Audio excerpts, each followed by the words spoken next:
PFC spiritual ప్రేక్షకులకు స్వాగతం. ఈ వారం రాశిఫలాలు పరిశీలిద్దాం.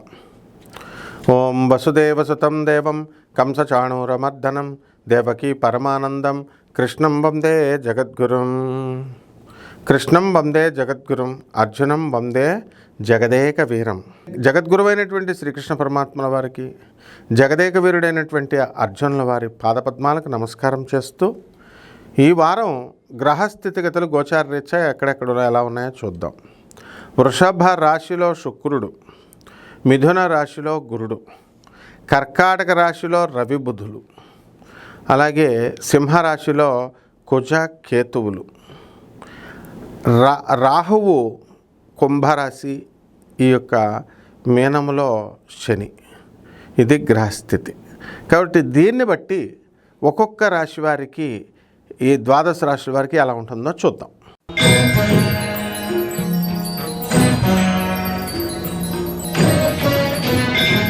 వృషభ రాశి.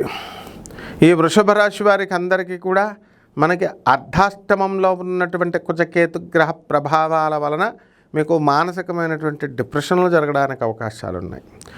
మొన్నటి దాకా ఒక స్త్రీ వలన ఇబ్బంది అంటూ హోరెత్తేసేసినాయి యూట్యూబ్ జ్యోతిష్కులందరూ కూడా. ఇప్పుడు ఈ యొక్క శుక్రుడు స్వక్షేత్రగతుడై ఉన్నాడు కాబట్టి మీరు లావ్ అయిపోవడానికి అవకాశాలు ఉంటాయి. అలాగే పుష్టికరమైనటువంటి భోజనాలు, వినోద కార్యక్రమాలు ఇవన్నీ కూడా బాగా సాగుతాయి. అలాగే ధనము అనేటటువంటిది అధిక శాతంలో మీకు రావడానికి అవకాశాలు ఉంటాయి.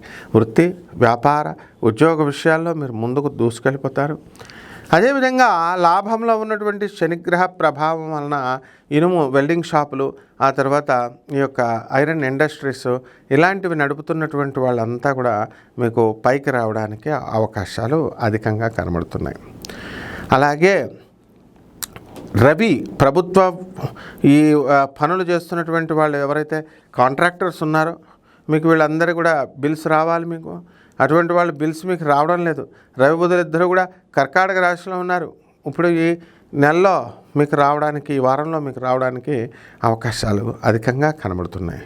కాబట్టి పరిహారాలు ఏం చేసుకోవాలండి అంటే, కేతు జపం చేయండి, కేతు స్తోత్రాలు చదవండి. కేతువుకి కిలోంపావు ఉలవల్ని ఆవుపేడ రంగు ఉన్నటువంటి వస్త్రాలను కానీ, లేదా అన్ని రంగులు ఉన్నటువంటి వస్త్రాలను ఇచ్చి పేద బ్రాహ్మణులకి సోమవారం ఉదయం 7 గంటలకి దానం చేసుకోండి.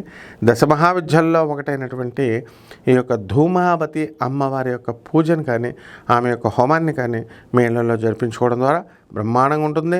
మేడి చెట్టును మర్చిపోవద్దు. మేడి చెట్టు చుట్టూ నీళ్లు పోస్తూ ప్రదక్షిణాలు చేయండి. దొంగ పువ్వులు కొయ్యొద్దు. దొంగ పువ్వులతో మీరు కనుక పూజలు చేసినట్లయితే ఏ విధమైన ఫలితము మీకు రాదు.